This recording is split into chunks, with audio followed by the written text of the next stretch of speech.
الحمد لله وكفى وسلام على عباده الذين اصطفى أما بعد فقال الله تعالى في كلامه المجيد সকলে আমার সাথে পড়ুন আউযু বিল্লাহি মিনাশ শাইতানির রাজীম বিসমিল্লাহির রাহমানির রাহিম وإلى عاد أخاهم هودا قال يا قوم اعبدوا الله ما لكم من إله غيره أفلا تتقون وقال الله تعالى في شان حبيبه أعوذ بالله من الشيطان الرجيم إن الله وملائكته يصلون على النبي يا أيها الذين آمنوا صلوا عليه وسلموا تسليما اللهم صل على محمد وعلى آل محمد كما صليت على إبراهيم وعلى آل إبراهيم إنك حميد مجيد اللهم بارك على محمد وعلى آل محمد كما باركت على إبراهيم وعلى آل إبراهيم إنك حميد مجيد رب زدني علما رب زدني علما رب اشرح لي صدري ويسر لي أمري واحلل عقدة من لساني يفقه قولي ربنا تقبل منا إنك أنت السميع العليم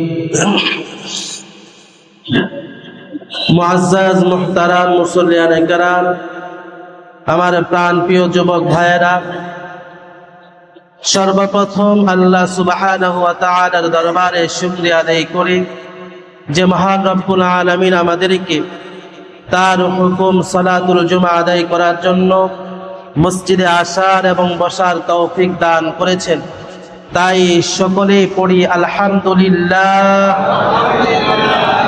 আরো জোরে বলি আলহামদুলিল্লাহ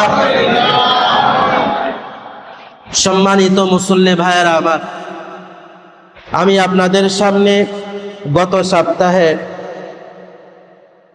আদ সম্প্রদায়ের আলোচনা করতেছিলাম যেই সম্প্রদায়কে আল্লাহ রাব্বুল আলামিন পৃথিবীর সবচাইতে শক্তিশালী জাতি হিসাবে দুনিয়াতে সৃষ্টি করেছিলেন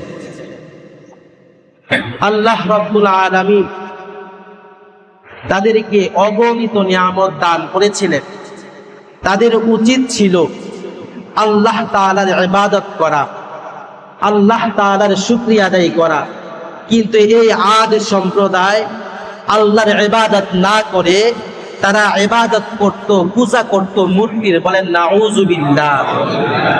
কার পূজা করত? জোরে বলেন। মূর্তির পূজা করত, মূর্তির ইবাদত করত।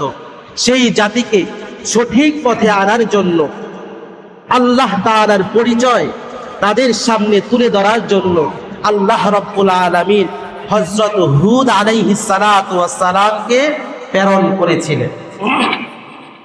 কোন নবীকে প্রেরণ করেছিলেন? আরো জোরে বলেন, কোন নবী? হুদ আলাইহিস সালাতু ওয়াস সালামকে আল্লাহ রাব্বুল আলামিন প্রেরণ করেছিলেন। আল্লাহ তাআলা এই বিষয়টা পবিত্র কোরআনে বর্ণনা করেছেন।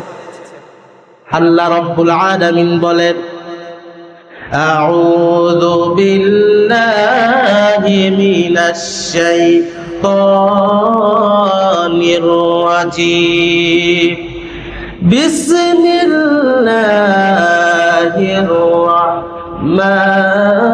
রাহমানির রাহিম। وإلى عاد أخاهم هودا قال يا قوم اعبدوا الله ما لكم من إله غيره أفلا تتقون।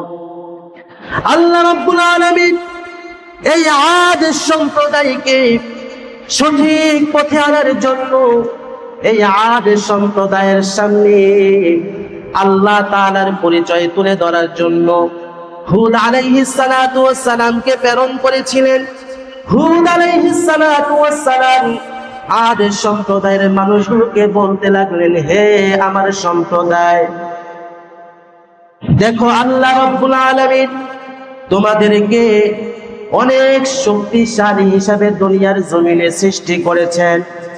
আল্লাহ তাআলা তোমাদেরকে অনেক বড় বড় দেহের অধিকারী বানিয়েছেন। আল্লাহ তাআলা অসংখ্য গণিত নিয়ামত তোমরা ভোগ করতেছো। এই যে রিজিক, বাগ বাগিচা, অর্থ সম্পদ সব আল্লাহ রাব্বুল আলামিন তোমাদেরকে দান করেছেন। সুতরাং তোমরা সেই আল্লাহর ইবাদত না করে তোমরা মূর্তির ইবাদত করতেছো।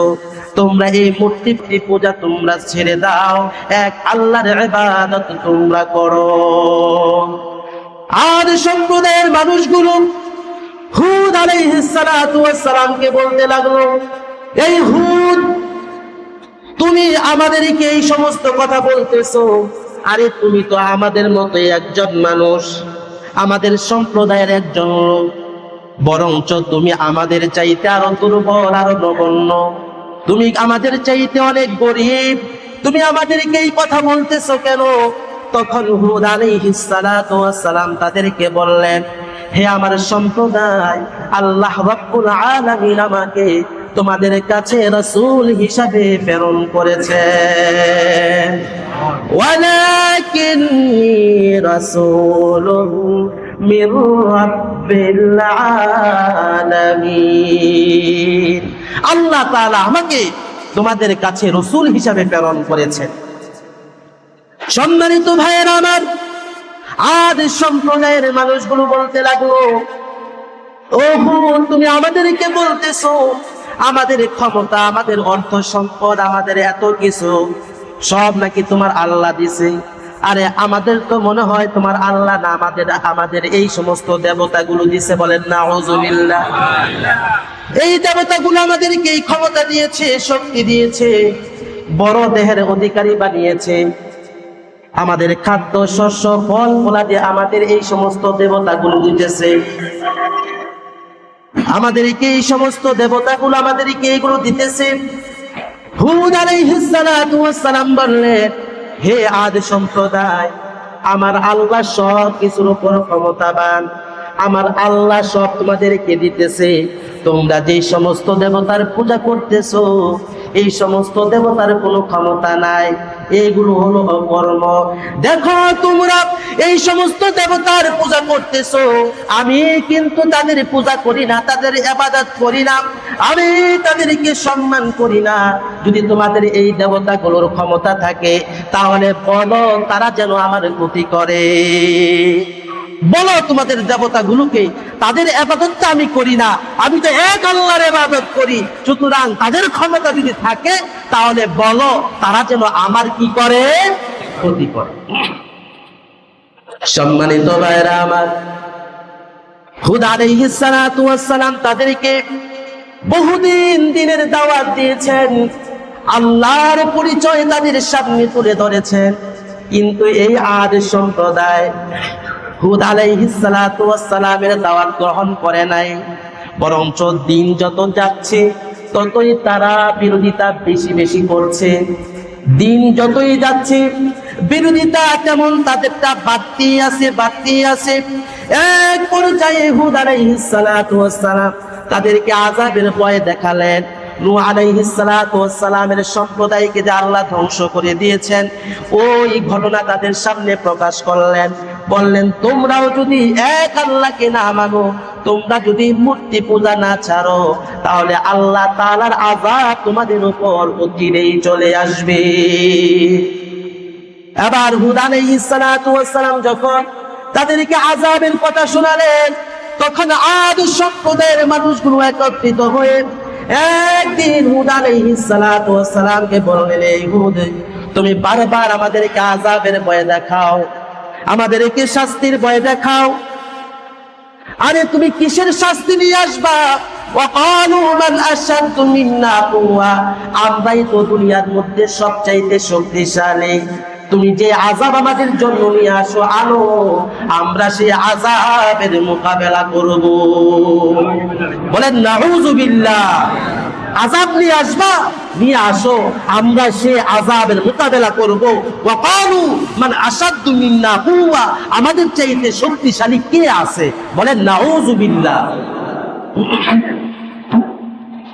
এই আদি সম্প্রদায়ের মানুষগুলো হুদ আলাইহিস সালাতু ওয়াস সালামকে বললেন, ফাতিনা বিমা তাইদুনা ইন কুনতা মিনাস সাদিকিন, তুমি যদি সত্যবাদী হয়ে থাকো তাহলে আযাব নিয়ে আসো, আমরা এটার মোকাবেলা করব। আর হুদ, জেনে রাখো, তুমি বারবার আমাদেরকে আযাবের ভয় দেখাচ্ছ, তুমি যদি সত্যিকারের নবী হয়ে থাকো আযাব নিয়ে আসো, আর যদি আযাব না আনতে পারো তাহলে আমরা পরিপূর্ণভাবে বুঝে নিব তুমি একজন মিথ্যাবাদী। সুতরাং এতদিন আমাদের সাথে মিথ্যা কথা বলার কারণে, এতদিন আমাদেরকে ধোঁকা দেওয়ার কারণে, এতদিন আমাদের সাথে প্রতারণা করার কারণে তোমাকে আমরা সবাই মিলে শাস্তি দিব। যদি আযাব যদি না আনতে পারো আমরা তোমাকে শাস্তি দিব, কারণ তুমি এতদিন আমাদের সাথে প্রতারণা করেছো, আমাদেরকে ধোঁকা দিয়েছো, আমাদের সাথে মিথ্যা কথা বলেছো। এবার হুদ আলাইহিস সালাতু ওয়াস সালাম আদের সম্প্রদায়কে বলতে লাগলেন, আমি যদি আযাব না আনতে পারি তাহলে আমাকে মিথ্যাবাদী বলে তোমরা আমাকে শাস্তি দিবা। তারা বলল, হে হুদ, অবশ্যই তোমাকে আমরা শাস্তি দিব।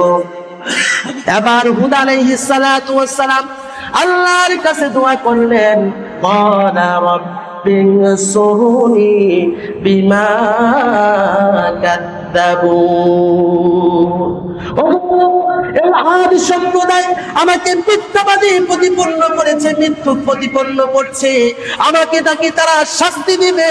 ওগো আল্লাহ, আপনি আমাকে সাহায্য করুন, ওগো আল্লাহ, আপনি আমাকে সাহায্য করুন, আপনি আমাকে সাহায্য করুন, আপনি তাদেরকে শাস্তি দেন। আল্লাহ রাব্বুল আলামিন হুদকে বলে দিলেন, ও পয়গম্বর, আপনার দোয়া আমি আল্লাহ কবুল করলাম, আমি আপনার দোয়া কবুল করলাম। আপনি আপনার সম্প্রদায়কে বলে দেন তাদের উপর অচিরেই আযাব আসবে। আল্লাহ রাব্বুল আলামিন এই ঘটনা পবিত্র কোরআনের মধ্যে বর্ণনা করেছেন, ওয়াকাদ ওয়াকা আলাইকুম মির রাব্বিকুম রিজসু ওয়া গাদাব। হুদ আলাইহিস সালাতু ওয়াস সালাম বললেন, হে আমার সম্প্রদায়, আল্লাহ রাব্বুল আলামিনের আযাব গজব তোমাদের জন্য নির্ধারিত হয়ে গেছে, আল্লাহ তাআলার আযাব তোমাদের উপর চিরে আসবে। আদ সম্প্রদায়ের মানুষগুলো এবার হুদকে বলতে লাগলো, ওই হুদ, কি আযাব আমাদেরকে বলো, কি আযাব আল্লাহ দিবে? হুদ আলাইহিস সালাতু ওয়াস সালাম বলে দিলেন, আল্লাহ রাব্বুল আলামিন আমাকে জানিয়ে দিয়েছেন তোমাদের উপর থেকে আল্লাহ তাআলা বৃষ্টি বর্ষণ বন্ধ করে দিয়েছেন, তোমাদের উপর আর বৃষ্টি বর্ষণ হবে না। আল্লাহ বৃষ্টি বন্ধ করে দিলেন। কি বন্ধ করে দিলেন জোরে বলেন? একদিন দুই দিন নয়, এক মাস দুই মাস নয়, এক বছর দুই বছর নয়, তিনটা বছর তাদের উপর কোনো বৃষ্টি বর্ষণ আল্লাহ রাব্বুল আলামিন করে নাই। কয় বছর জুড়ে বলে? 3 বছর কোনো বৃষ্টি তাদের উপরে হয় নাই। সম্মানিত ভাইয়েরা আমার, 3 বছর বৃষ্টি না হওয়া কেমন বড় শাস্তি। বৃষ্টি না হওয়ার কারণে মাটি ফেটে চৌচির হয়ে গেছে, গাছপালা গুলো মরে গেছে, কোনো ফল ফলাদি আর উৎপাদন হয় না, উৎপন্ন হয় না বৃষ্টি না আসার কারণে। সিরাতের কিতাবগুলোর মধ্যে আসছে এত এত শক্তিশালী দেহের অধিকারী মানুষগুলোর দম নাকের ডগায় চলে আসছে, তাদের দম নাকের ডগায় চলে আসছে। এত শক্তিশালী দেহের অধিকারী মানুষগুলোর অবস্থা এমন হয়েছে। দেখেন, তারপরেও তারা সতর্ক হয় নাই। কি হয় নাই জোরে বলেন? সতর্ক হয়। এই আদি সম্প্রদায়ের তো উচিত ছিল, যেহেতু বৃষ্টি বন্ধ হয়ে গেছে, হুদ আলাইহিস সালাতু ওয়াস সালাম আমাদেরকে বলেছিলেন 1 বছর 2 বছর 3 বছর বৃষ্টি বন্ধ। তাদের উচিত ছিল আমরা সতর্ক হয়ে যাই, আমরা সঠিক পথে ফিরে আসি। হুদকে গিয়ে বলি আসলে আমরা ভুলের মধ্যে আছি, কি বলেন ঠিক কিনা? কিন্তু এই আদি সম্প্রদায়ের মানুষগুলো কি করে নাই? তওবা করে নাই, সঠিক পথে আসে নাই, তারা সতর্ক হয় নাই। সম্মানিত ভাইয়েরা আমার, এটা স্পষ্ট, যখন বান্দা গুনাহ করে আল্লাহ রাব্বুল আলামিন সাথে সাথে তাকে আযাব দেন না, সাথে সাথে তাকে শাস্তি দেন না।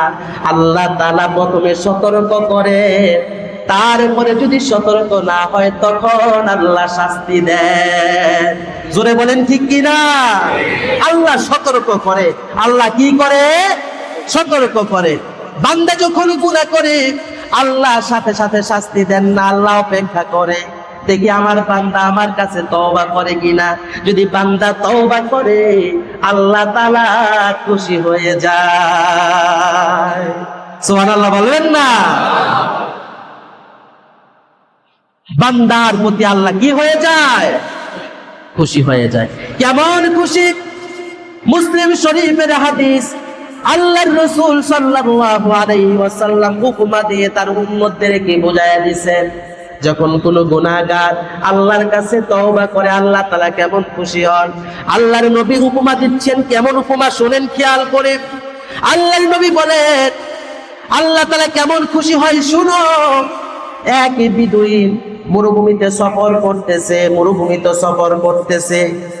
এক পর্যায়ে ওই বিদুইন, ওই লোকটা একটু বিশ্রাম নেওয়ার জন্য মরুভূমির একটা টিলার সামনে গিয়ে দাঁড়ায়।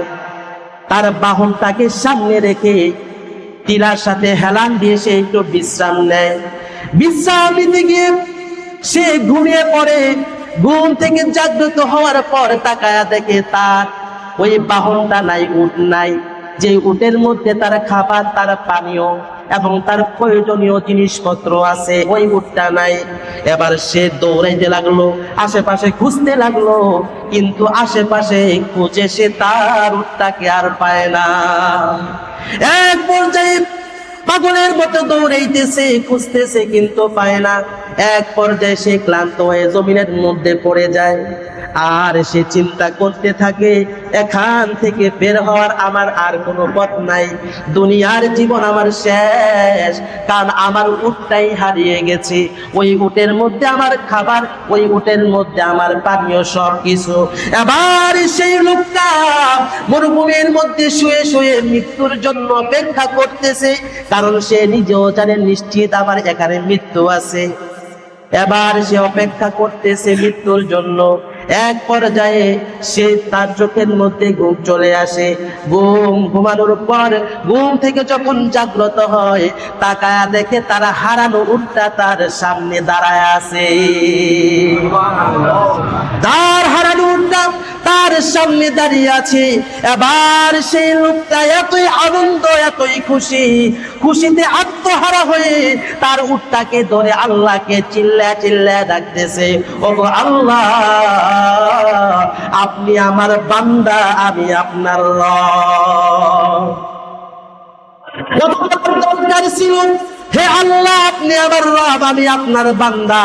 কিন্তু খুশিতে এমন আত্মহারা সে বলে ফেললো, ওগো আল্লাহ, আপনি আমার বান্দা, আমি আপনার রব। আল্লাহর নবী সাল্লাল্লাহু আলাইহি ওয়াসাল্লাম সাহাবীদেরকে লক্ষ্য করে বলেন, ও আমার সাহাবারা, এই বিদুইন হারানো উট পাওয়ার পরে যেই পরিমাণ খুশি হয়েছে, একজন গুনাহগার ব্যক্তি যখন আল্লাহর কাছে তওবা করে, আল্লাহ তাআলা তার চাইতে আরো হাজার হাজার কোটি কোটি গুণ বেশি খুশি হয়ে যায়। আরো জোরে বলেন সুবহানাল্লাহ। माशूकों का जो निशाना सब तुम्हारे पास है, इसलिए आशिक हुआ मैं तो मेरा माशूक है। माशूकों का क्या निशाना सब तुम्हारे पास है, इसलिए आशिक हुआ मैं तो मेरा माशूक है। माशूकों का क्या मजा है आशिकियों से पूछो, शाखे गुल में क्या मजा है बुलबुलियों से पूछो। আল্লাহর নবী বলেন, আমার আল্লাহ ওই বিদুইন হারানো উট পাওয়ার পর যেই পরিমাণ খুশি হয়, কোন গুনাহগার বান্দা যখন আল্লাহর কাছে তওবা করে, আমার আল্লাহ তার চাইতে বেশি খুশি হন। বলেন আল্লাহু আকবার। এই জন্য গুনাহ হয়ে গেলে নিরাশ হওয়ার কোনো কারণ নাই। কবি বলেন, বাজা বাজা হারাচে হাসতি বাজা, দর কাবিরু গাবরু বত পড়স্তি বাজা। বাজা বাজা হারাচে হাসতি বাজা, দর কাবিরু গাবরু বত পড়স্তি বাজা। বান্দা গুনাহ করতে করতে পাহাড় সম পরিমাণ গুনাহ তোমার হয়ে গেছে। বান্দা গুনাহ করতে করতে সমুদ্রের ফেনা পরিমাণ গুনাহ হয়ে গেছে। বান্দা শিরিক করছো, বান্দা তুমি আল্লাহর সাথে শিরিক করছো, কবিরা গুনাহ করছো, যা মন চাই তা করছো। বান্দা নিরাশ হয়ো না। আল্লাহ যেন বলেন, বান্দা তুমি আমার দিকে ফিরে আসো, আমার কাছে তওবা করো, আমি আল্লাহ তোমাকে মাফ করে দিব। বলেন আল্লাহু আকবার। সম্মানিত ভাইয়েরা আমার, বলতেছিলাম 3 বছর বৃষ্টি হয় না, তারপরও কিন্তু আজ সম্প্রদায় সতর্ক হয় নাই। এবার কি করবে? কিছু একটা তো করা দরকার। ইতিহাসের কিতাবগুলোর মধ্যে আসছে, সেই সময় মানুষ যখন কঠিন বিপদে পড়তো, বাইতুল্লাহর সামনে গিয়া দোয়া করতো, দোয়া কবুল হয়ে যেত। বলেন সুবহানাল্লাহ। বাইতুল্লাহর সামনে গিয়া দোয়া করতো, দোয়া কবুল হয়ে যেত। এবার এই আদ সম্প্রদায়ের লোকেরা তারা মজলিস করলো, সবাই একত্রিত হয়ে বসলো, কি করা যায়। সেখানে সিদ্ধান্ত হলো, আমরা আমাদের পক্ষ থেকে কিছু মানুষকে, নেতাদেরকে পাঠাবো বাইতুল্লাহ মক্কায়, তারা সেখানে দোয়া করে আমাদের জন্য বৃষ্টি নিয়ে আসবে। সিদ্ধান্ত কি হলো? আমরা কিছু নেতাদেরকে কোথায় পাঠাবো? মক্কা শরীফে পাঠাবো। সেখানে গিয়ে তারা আমাদের জন্য বৃষ্টির জন্য দোয়া করবে, তারা আমাদের জন্য বৃষ্টি নিয়ে আসবে। সিদ্ধান্ত অনুযায়ী আদ সম্প্রদায়ের লোকেরা 70 জন নেতাকে পাঠালো মক্কা শরীফে দোয়া করার জন্য। কতজন জোরে বলেন? 70 জন। তারা মক্কা শরীফে যাওয়ার পরে তাদের উচিত ছিল আল্লাহর ঘরের সামনে দাঁড়ায় দোয়া করার জন্য। দোয়া করাটা তাদের জন্য উচিত ছিল। কিন্তু এই 70 জন লোক মক্কা শরীফে যাওয়ার পরে তারা অশ্লীলতা, বেহায়াপনা, বেলাল্লাপনার মধ্যে লিপ্ত হয়ে গেছে, এমনকি হাসি তামাশার মধ্যে, আনন্দ ফুর্তির মধ্যে তারা লিপ্ত হয়ে গেছে। বলেন নাউযুবিল্লাহ। জনগণ পাঠাইলো তাদেরকে কিসের জন্য? দোয়া করার জন্য। তারা সেখানে গিয়ে নাফরমানি শুরু করছে, আনন্দ উল্লাসের মধ্যে তারা কি হয়ে গেছে? লিপ্ত হয়ে গেছে। সম্মানিত ভাইয়ের আমার, কিতাবের মধ্যে যখন আমি এই বিষয়টা পড়তেছিলাম, তখন আমার দেশের কিছু কিছু নেতাদের কথা আমার মনে পড়ে গেল। যে সমস্ত নেতাদেরকে মানুষ, জনগণ ভোট দিয়া ক্ষমতায় পাঠায় একটু শান্তির জন্য, নিরাপত্তার জন্য নির্বাচন করে, তাদেরকে নির্বাচন করে ভোট দিয়ে তাদেরকে ক্ষমতায় পাঠায়। ক্ষমতায় যাওয়ার পর তারা জনগণকে ভুলে যায়, নিজেরা আনন্দ খুশির মধ্যে লিপ্ত হয়ে যায়। জোরে বলেন ঠিক কিনা? আমাদের দেশে কিছু কিছু নেতা আছে এমন, জনগণ পাঠাইছে কি নিজেদের শান্তির জন্য, নিরাপত্তার জন্য, ভালোর জন্য, কিন্তু তারা ক্ষমতায় যাওয়ার পরে তারা কিসের মধ্যে লিপ্ত হয়ে যায়? তারা নিজেদের সুখ শান্তির দিকে, সুখ শান্তির মধ্যে তারা লিপ্ত হয়ে যায়, জনগণের কথা তারা ভুলে যায়। যেমন নাকি আজ সম্প্রদায়ের ওই নেতারা কি তাদেরকে ভুলে গেছে, সেখানে গিয়ে কি আরাম আয়েশের মধ্যে তারা লিপ্ত ছিল, দোয়ার কোনো খবর নাই। এই জন্য ক্ষমতা পাওয়ার পর উচিত হলো জনগণকে না ভোলা, জনগণের খেদমত করা, জনগণের সুখ শান্তির দিকে লক্ষ্য রাখা। যদি যেই নেতা জনগণের সুখ শান্তির দিকে লক্ষ্য রাখবে, সেই নেতা নিজেও ভালো থাকবে, তার পরিবারও ভালো থাকবে, মানুষও তার জন্য দোয়া করবে। জোরে বলেন ঠিক কিনা? মানুষও তার জন্য দোয়া করবে। সম্মানিত ভাইয়েরা আমার, এই 70 জন নেতাকে মক্কা শরীফ পাঠানোর পর তারা কি করলো? আরাম আয়েছে, সুখ শান্তির মধ্যে তারা লিপ্ত হয়ে গেছে, গুনাহের মধ্যে লিপ্ত হয়ে গেছে। এইভাবে 1 মাস তারা মক্কা শরীফ কাটাইছে। কয় মাস? জোরে বলে। 1 মাস মক্কা শরীফে কাটানোর পর তারা বাইতুল্লাহর সামনে গিয়া দোয়া করলো, ইয়া রব্বে কাবা, হে রব্বে কাবা, আমাদের এলাকায় প্রায় 3 বছর যাবৎ বৃষ্টি বর্ষণ হয় না, আপনি আমাদেরকে বৃষ্টি দেন। আপনি আমাদেরকে কি দেন? জোরে বলেন। কাবা ঘরের সামনে গিয়া বলতেছে, ইয়া রব্বে কাবা, আমাদেরকে আপনি বৃষ্টি দেন, আমাদের এলাকায় বৃষ্টি হয় না। সম্মানিত ভাইয়েরা আমার, যখন তারা দোয়া করলো, আসমান থেকে আওয়াজ আসলো, হে আদ সম্প্রদায়, তাকায়া দেখো আসমানের মধ্যে 3টা মেঘখণ্ড জমা হয়েছে। সম্মানিত ভাইয়েরা আমার, দেখো 3টা মেঘখণ্ড আসমানের মধ্যে জমা হয়েছে। এই 3টা মেঘখণ্ড থেকে যেটা তোমাদের পছন্দ হয়, সেই মেঘখণ্ড তোমাদের এলাকার জন্য, তোমাদের সম্প্রদায়ের জন্য তোমরা নিয়ে যাও। ভাইয়েরা আমার, কিতাবের মধ্যে আসে আল্লাহ রাব্বুল আলামিন 3টা মেঘখণ্ড দিছে। 3টার রং ছিল 3 রকম। একটার রং ছিল সাদা, আরেকটার রং ছিল লাল বর্ণের, আরেকটা ছিল কালো বর্ণের। কয় বর্ণের? জোরে বলেন। 3 বর্ণের। এবার এই 70 জন নেতা যখন এই আওয়াজ শুনলো, তারা সিদ্ধান্ত নিল, আমরা কালো মেঘটাকে নিব, কারণ কালো মেঘই আমাদেরকে বেশি বৃষ্টি দিবে। তারা কোনটা গ্রহণ করলো? জোরে বলেন। কালো বর্ণের মেঘটা তারা কি করলো? নির্বাচন করলো। তারা সিদ্ধান্ত নিল, আমরা এই কালো বর্ণের মেঘটাই কি করব? আমাদের সম্প্রদায়ের জন্য নিয়ে যাব। ভাইয়েরা আমার, আসলে এই কালো বর্ণের মেঘের ভিতরে কোনো বৃষ্টি ছিল না, ছিল আল্লাহর আযাব। বলেন নাউযুবিল্লাহ। সম্মানিত ভাইয়েরা আমার, একটা জিনিস খেয়াল রাখবেন, একটা বেদের কথা বলে দেই। মানুষ যখন অন্যায় করে, নাফরমানি করে, গুনাহ করে, তখন বিশেষ বিশেষ কঠিন কঠিন সিদ্ধান্ত নিতে তারা ভুল করে। ভালো একটা সিদ্ধান্ত নেওয়ার ক্ষেত্রে তারা কি করে? ভুল করে। আর এই ভুলটাকে ধ্বংস করে দেয় তার গুনাহের কারণে, তার নাফরমানির কারণে। দেখবেন বহু মানুষ আছে, সে জীবনে এমন একটা সিদ্ধান্ত সিদ্ধান্তটা নিতে সে ভুল করেছে, নির্বাচন করতে ভুল করেছে, তার জীবন শেষ হয়ে গেছে। গুনাহের কারণে মানুষ সিদ্ধান্ত নিতে কি করে জোরে বলেন? ভুল করে। এই 70 জন সিদ্ধান্ত নিল আমরা কালো মেঘটাকে নিব। তারা ওই মেঘটাকে নিয়ে রওনা হলো তাদের এলাকার দিকে।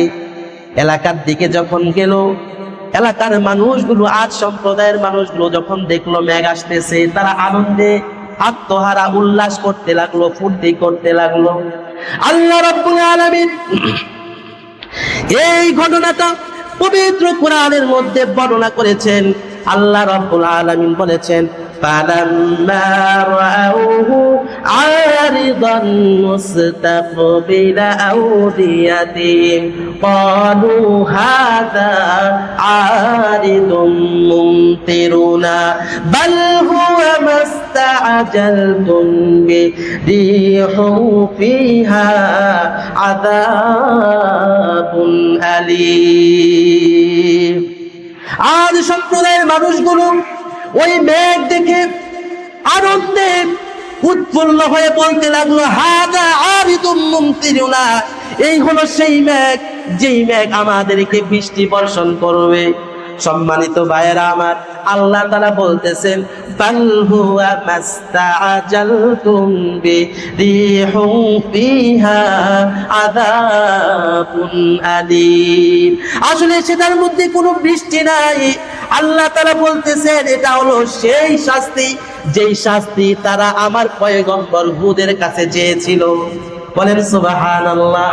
এটা হলো সেই শাস্তি, যেই শাস্তি বারবার তারা হুদকে বলেছিল আমাদেরকে শাস্তি আনো, নিয়ে আসো, তুমি সেই যে শাস্তির কথা বলতেছো, শাস্তি তুমি নিয়ে আসো। আসলে এটা হলো সেই শাস্তি। এটার মধ্যে পানির কোনো বৃষ্টি নাই। আল্লাহ রাব্বুল আলামিন বলেন, এই মেঘের ভিতরে হলো পাথরের বৃষ্টি, এই মেঘের ভিতরে হলো আগুনের বৃষ্টি, এই মেঘের ভিতরে হলো তুফান, আর এই মেঘের ভিতরে আছে ভয়ঙ্কর আওয়াজ। বলেন নাউযুবিল্লাহ। পাথরের বৃষ্টি, আগুনের বৃষ্টি, তুফান আছে এই মেঘের ভিতরে। এই মেঘের ভিতরে আছে কি? ভয়ঙ্কর আওয়াজ। সম্মানিত ভাইয়ের আমার, আজ সম্প্রদায়ের মানুষগুলো অপেক্ষা করতেছে আসমানের দিকে তাকাইয়া, ওই মেঘ তাদেরকে বৃষ্টি দিবে। আল্লাহ রাব্বুল আলামিন আদেশ করে দিলেন, এবার শাস্তি শুরু করে দাও। সম্মানিত ভাইয়েরা আমার, তারা বৃষ্টির অপেক্ষা করতেছে, আর তখনই আসমান থেকে পাথরের বৃষ্টি বর্ষণ হওয়া শুরু করে, আগুনের বৃষ্টি বর্ষণ হওয়া শুরু করে। ভাইয়েরা আমার, এই তুফান, এই আযাব কতদিন ছিল জানেন? আল্লাহ রাব্বুল আলামিন পবিত্র কোরআনের মধ্যে বলেছেন, سخر عليهم 7 ليال و8 أيام حسوما। আল্লাহ রাব্বুল আলামিন বলতেছেন, এই শাস্তি আমি একদিন 2 দিন না, 8 দিন 7 রাত্র আমি তাদের উপর চলমান রাখলাম। বলেন নাউযুবিল্লাহ। কতদিন? 8 দিন 7 রাত্র আমি এই আযাব তাদের উপর চলমান রাখলাম। ভাইয়েরা আমার, ভূমিকম্প হয়েছে না? হ্যাঁ, কয় মিনিট ছিল? কয় সেকেন্ড ছিল? যদি আধা মিনিট থাকতো এই ভূমিকম্প, তাহলে এই ঢাকা শহরের অস্তিত্ব থাকতো না। জোরে বলেন ঠিক কি না? আল্লাহ তাআলা সেই আযাব তাদের উপর কতদিন রাখছে?